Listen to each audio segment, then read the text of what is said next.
हाय बच्चों, आप सभी लोगों का हमारे YouTube चैनल में बहुत बहुत स्वागत है। मुश्किल क्या आसान क्या, मुश्किल क्या आसान क्या, जब ठान लिया तो ठान लिया। आप लोग भी ठान लीजिए कि हाई स्कूल में बहुत अच्छा नंबर लाना है और वीडियो को बढ़िया से देखते रहिए। और यहाँ से जो आज हम पढ़ाने जा रहे हैं, यहाँ से बोर्ड परीक्षा में 100% सवाल आते हैं और आते रहेंगे, तो निश्चित रूप से इसको बढ़िया से देखिए। तो आइए हम लोग समय को बर्बाद ना करते हुए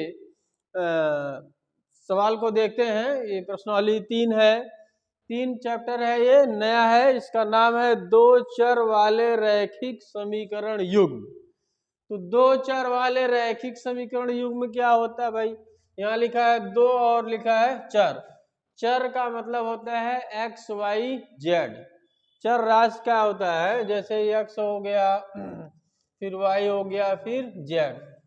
ए से लेकर के जेड तक इसमें दो ही चर लेना है, अर्थात चाहे एक्स लेंगे चाहे वाई लेंगे, या वाई लेंगे या जेड लेंगे, तो तभी इसका नाम पड़ गया है दो चर वाले रैखिक समीकरण।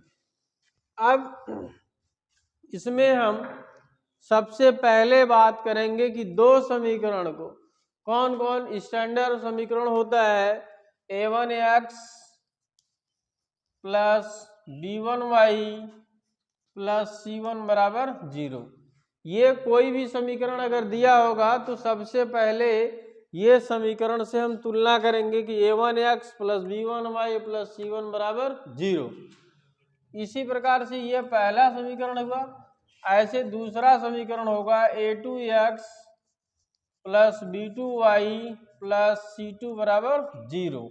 ये समीकरण कौन सा हो जाएगा? दूसरा। ये दोनों समीकरण को हम लोग तुलना करेंगे। तुलना कैसे किया जाता है? पहले समीकरण को इससे तुलना करेंगे, a1x plus b1y plus c1 बराबर 0 से जब तुलना करेंगे तो a1 का मान, b1 का मान, c1 का मान आएगा। दूसरे समीकरण से a2 b2 c2 का मान आएगा। तो यहाँ पे कुछ टर्म एंड कंडीशन है, पहले उसको हम लोग देख लेते हैं। बाकी पढ़ाएंगे तो बहुत ही आसान होगा, लेकिन ये पहले टर्म एंड कंडीशन देखिए।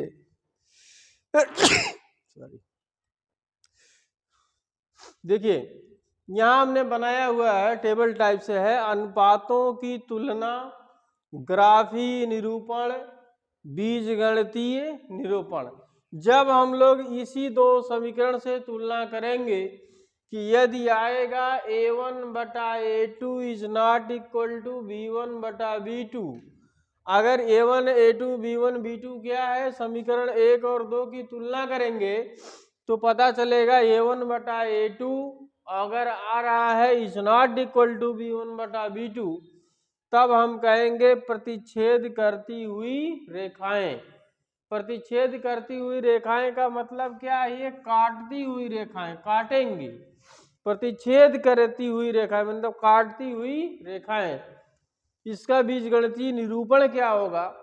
तो इसमें केवल एक हल होगा या अद्वितीय हल होगा, अर्थात a1 by a2 is not equal to b1 by b2 है तो प्रतिच्छेद करती हुई रेखाएं केवल एक हल या अद्वितीय संगत। इतना याद करना है। a1 बाई a2 बराबर b1 बाई b2 बराबर c1 बाई c2। यदि तीनों बराबर हैं तो समपाती रेखाएं, समपाती रेखाएं हैं, अपरिमित रूप से अनेक हल होंगे और क्या होगा? संगत।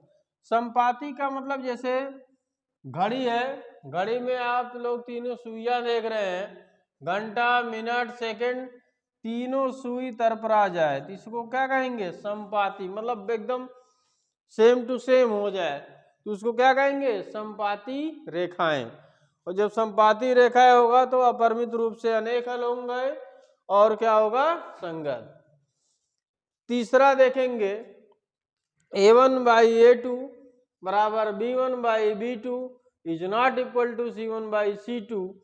तब कैसी रेखाएं होंगी? समांतर रेखाएं।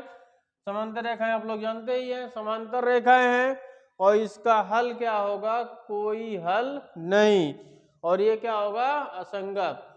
तो यहीं से बोर्ड परीक्षा में बहुविकल्पी में प्रश्न बनता है और पिछली बार अर्थात 2024 में यहीं से प्रश्न आया था और 2025 में भी प्रश्न आएगा।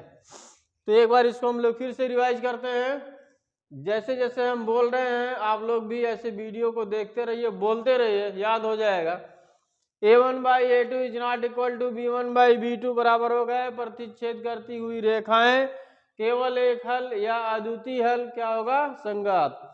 संगत लास्ट में असंगत होगा, बाकी सब में संगत। दूसरा a1/a2 बराबर b1/b2 बराबर c1/c2 कैसी रेखाएं हैं? संपाती रेखाएं हैं, अपरिमित रूप से अनेक हल होंगे और ये भी क्या हो जाएगा? संगत। तीसरा a1/a2 बराबर b1/b2 is not equal to c1/c2 तो समांतर रेखाएं होंगे, कोई हल नहीं होगा, असंगत होगा। तो उम्मीद करते हैं कि ये समझ में आ गया होगा। अगर ये समझ में आ जाए तो फिर हम लोग प्रश्नावली 3.1 से स्टार्ट करते हैं। तो आप लोग वीडियो को बढ़िया से देखिए और इसको याद कर लीजिएगा, 2 बार पढ़ेंगे याद हो जाएगा। सबसे अच्छा तरीका है कि 2 बार लिख दीजिए, हमेशा के लिए याद हो जाएगा। धन्यवाद।